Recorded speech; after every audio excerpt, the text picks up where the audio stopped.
की सीमा से सटा एक पुराना गांव था, सुंदर नगर। उस गांव में छोटी छोटी झोपड़ी, कच्चे रास्ते और गांव वालों के खेत थे।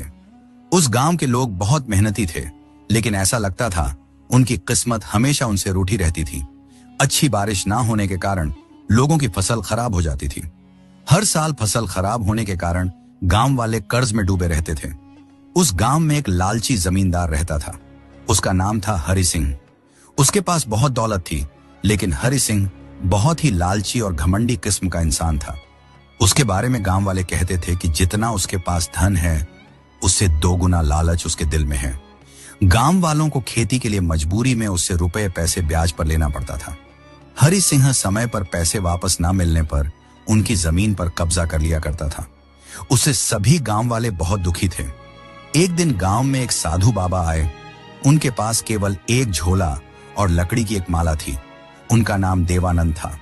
उन्होंने गांव के किनारे एक पुराना शिव मंदिर देखा। उन्होंने वहीं रहने का निश्चय किया।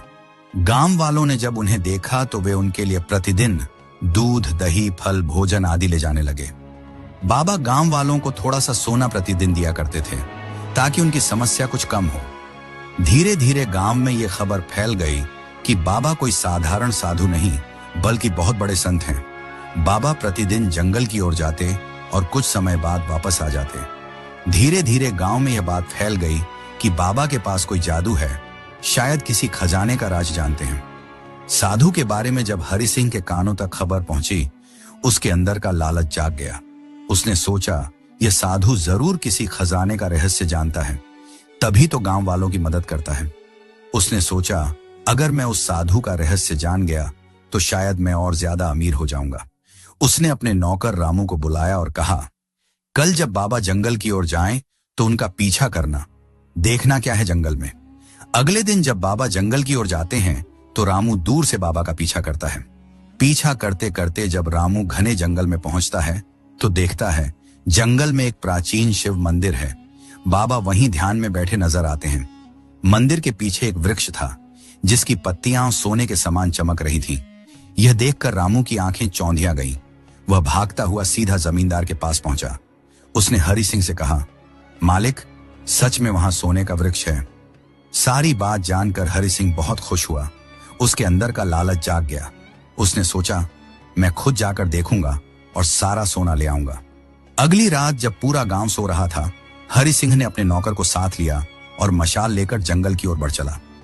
जैसे तैसे वो दोनों जंगल में आगे बढ़ते रहे। कुछ देर चलने के बाद आखिरकार हरि सिंह और रामू मंदिर के पास जा पहुंचे। उन्होंने देखा मंदिर बहुत प्राचीन था।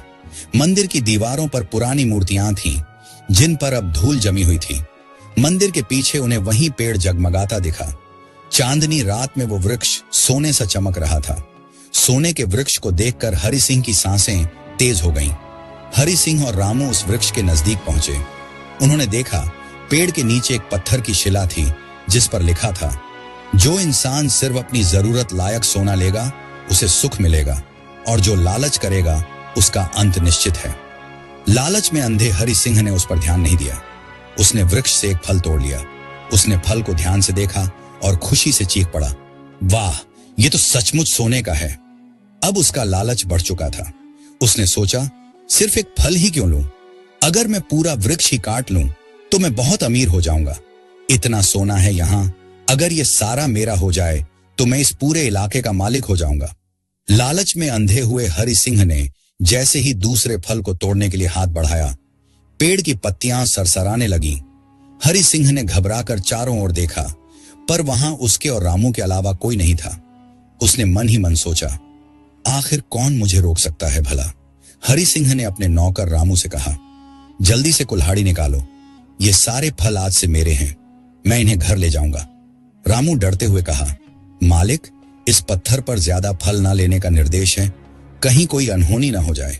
रामू की बात सुनकर हरि सिंह गरजा, होनी हो या अनहोनी, अब ये मेरे कब्जे में है। हरि सिंह ने स्वयं कुल्हाड़ी उठाई और वृक्ष की डाल पर पहला वार कर दिया। आवाज मंदिर की दीवारों से टकराकर गूंज उठी। उसने दूसरा वार किया, पेड़ से सुनहरी धूल सी उड़ने लगी।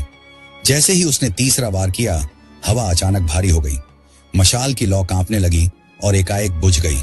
अब चारों ओर अंधकार छा गया था। डर के मारे हरि सिंह की हालत खराब होने लगी। उसे लगा जैसे कोई उसके पीछे खड़ा है। हिम्मत करके जब उसने पलट कर देखा तो उसे मंदिर के पत्थर पर एक परछाई दिखी। यह देखकर वह डर गया। उस परछाई से एक आवाज आई, मूर्ख हरि सिंह, जो केवल अपनी जरूरत भर फल लेता है उसे यहाँ सदैव फल प्राप्त होता है, लेकिन जो लालच के कारण दूसरों का हक छीनना चाहता है वह स्वयं पत्थर बन जाता है। हरि सिंह ने डरते डरते पूछा, कौन है वहां, कौन बोल रहा है? परछाई से फिर आवाज आई, तूने प्रकृति का नियम तोड़ा है हरि सिंह, तुझे तेरे लालच का फल अवश्य मिलेगा। अचानक हरि सिंह ने महसूस किया उसके पैर धीरे धीरे ठंडे हो रहे हैं। उसने नीचे की ओर देखा, उसके पैर धीरे धीरे पत्थर में बदलने लगे थे। वह चीखा, मुझे माफ कर दो, मैं नहीं जानता था लालच का यह अंजाम होगा। उसने वहां से भागने की कोशिश की, लेकिन तब तक हरि सिंह के पांव पत्थर में परिवर्तित हो चुके थे।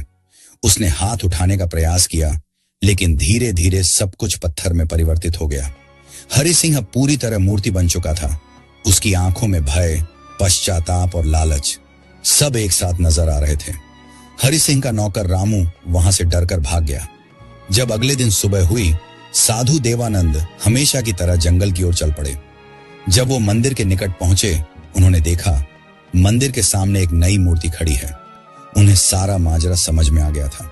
उन्होंने शांति से वृक्ष के पास जाकर झोले से एक कटोरा निकाला और तभी वृक्ष की डाली से एक सोने का फल धीरे से झरकर उनके कटोरे में जा गिरा। बाबा ने सिर झुकाया और बोले, धन को बांटने वाला धनवान होता है, उसे लूटने वाला पाप का भागीदार। साधु बाबा गांव की ओर लौट चले। उस फल को बेचकर उन्होंने गांव के गरीबों में अन्न बंटवाया, उनके कर्ज माफ करवाए। अब फिर से गांव वालों के जीवन में खुशहाली लौट आई थी। दोस्तों, इस कहानी से हमें सीख मिलती है कि इंसान को धन से नहीं, मन से अमीर बनना चाहिए, क्योंकि लालच इंसान को संकट में डाल देता है। तो दोस्तों, अगर आपको ये कहानी अच्छी लगी तो एक लाइक अवश्य करें और कैसी लगी ये कहानी कमेंट में अवश्य बताइए। इसी प्रकार की प्रेरणादायक कहानियों के लिए हमारे चैनल को सब्सक्राइब करना ना भूलें।